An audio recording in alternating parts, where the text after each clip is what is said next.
नमस्कार, फिर पैसा बोलता है में स्वागत है आपका। मैं आनंद श्रीनिवासन। आज सोने के दाम में एक गिरावट था, कल शाम तक फिर से ऊपर उठी। आज चिट्ठी है फिर भी 13,850 में ट्रेड हो रही है।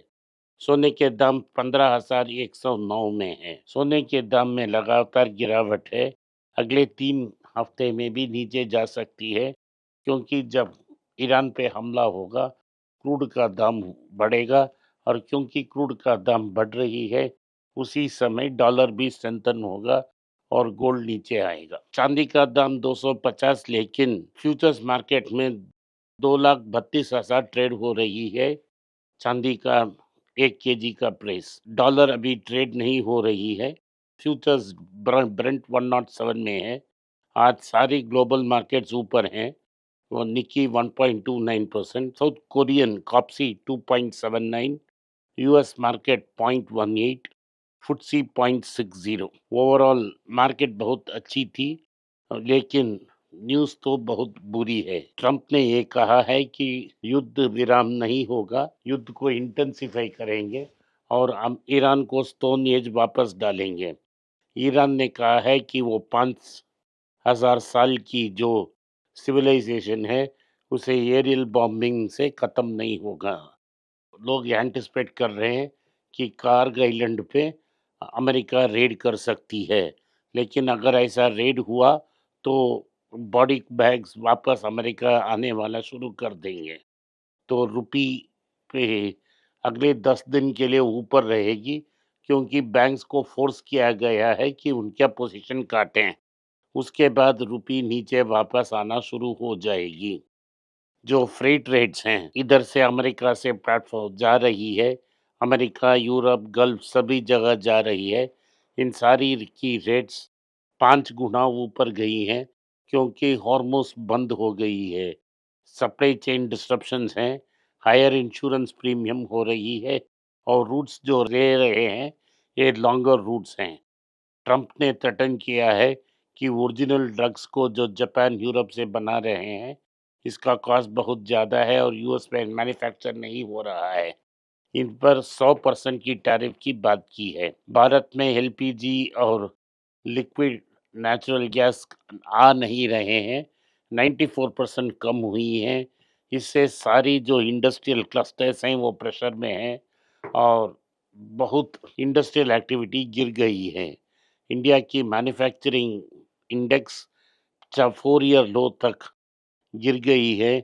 कॉस्ट की प्रेशर बहुत ज़्यादा हो रही है, और फाउंडर्स एग्जिट करने का रिस्क टाटा बिस्केट और मान्यम जी में रिस्क ये है कि आईपीओ अभी नहीं होगा। लीडरशिप की अनसर्टेनिटी और delayed IPO plans. Big basket क्योंकि वो लॉसेस में है, लेकिन वन एमजी में ये प्रॉब्लम नहीं है, अभी प्रॉफिट दिखने लग गया है। जेएलआर की सेल 61% ऊपर हुई है, लेकिन एनुअल वॉल्यूम्स वीक थी, क्योंकि इस साल में जो साइबर स्ट्राइक थी, इसके कारण सेल्स कम थी। ऑटो के स्टॉक्स गिर रहे हैं, इसके बावजूद कि उनकी सेल्स बहुत अच्छे थी। ये मार्जिन प्रेशर के कारण ये नीचे आ रही हैं। आरबीआई ने अप्रूव किया है एमिरेट्स एनबीडी की 74% की सेल को। आरबीएल बैंक में $3 बिलियन इन्वेस्ट कर रही है, उसके लिए 74% मिल रही है उनको। इंडिया में डॉलर्स की कमी है, डॉलर्स बहुत ज़्यादा चाहती हैं, तो आरबीएल एक सिक बैंक है, उसको बेच के डॉलर बटोरने की काम आरबीआई कर रही है। ये अप्रूवल के बाद रेगुलेटरी कैप्स और अप्रूवल पेंडिंग है, बस फिनेंस मिनिस्ट्री क्लियर करनी है, उसके बाद ही आएगी। बैंक की commercial wholesale deposit issuance record में पहुंच गई है, 15.5 लाख करोड़ तक चली गई है।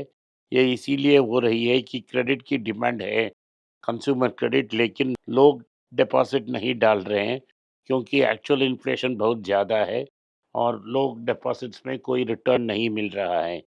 रुपये की वीकनेस का कोई इम्पैक्ट आईटी सेक्टर की प्रॉफिट्स में नहीं होगी, क्योंकि कॉस्ट प्रेशर्स ज़्यादा हैं, और जो क्लाइंट्स हैं वो डिमांड कर रहे हैं कि वो लोग को कम करें।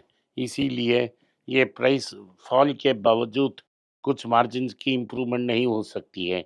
पेंट कंपनीज की प्राइस राइज के कारण डिमांड प्रेशर में है, तो वो इंडस्ट्रियल कोटिंग की ओर शिफ्ट कर रहे हैं ताकि स्टेबल बिजनेस आए और मार्जिन प्रेशर को हैंडल कर सकें।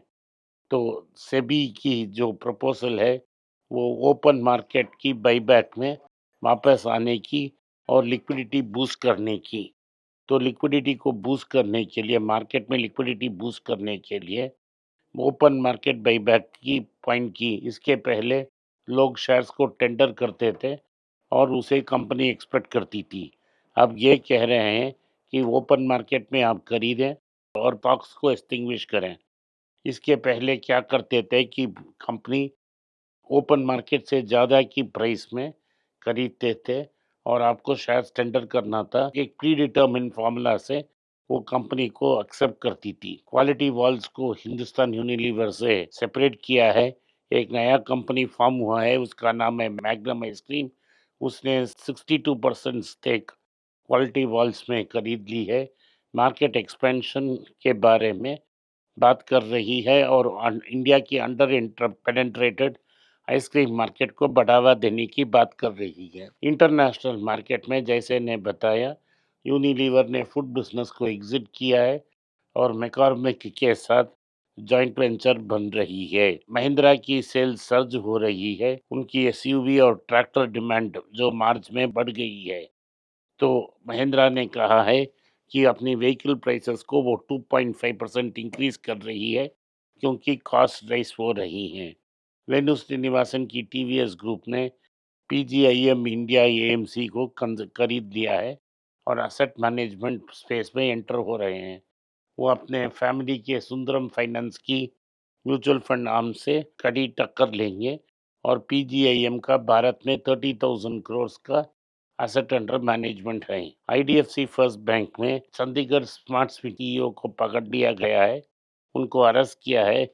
उनकी अकाउंट में 116 करोड़ बाहर गई थी। कर्नाटका बैंक की शेयर्स 6% गिरी। कंपनी का जो परफॉर्मेंस था वो स्टेबल था। ग्रोथ बोथ डिपॉजिट एडवांस ठीक ठाक थी, फिर भी प्राइस गिरा। साउथ इंडियन बैंक की एडवांस 16% इंक्रीज हुई और डिपॉजिट ग्रोथ भी बढ़ी। देखना है कि शेयर प्राइस कहाँ जाती है, लेकिन रिस्क ये है कि पीआर शेषाद्री इस बैंक को छोड़ के जा रहे हैं। आज के लिए इतना ही। आपने इस पॉडकास्ट को सुना, इसके लिए मैं आपका आभारी हूँ। हो सके तो वीडियो को लाइक कीजिए, चैनल को सब्सक्राइब कीजिए और बेल नोटिफिकेशन दबाएं। इस वीडियो को अपने दोस्त और रिश्तेदार के पास भेजें और उन्हें देखने की आग्रह करें। नमस्कार, धन्यवाद, जय हिंद। अगर आप मुझसे संपर्क करना चाहते हैं, नीचे दिए गए ईमेल में मेल भेजें। मेरी टीम आपके साथ संपर्क करेगी और मदद भी करेगी।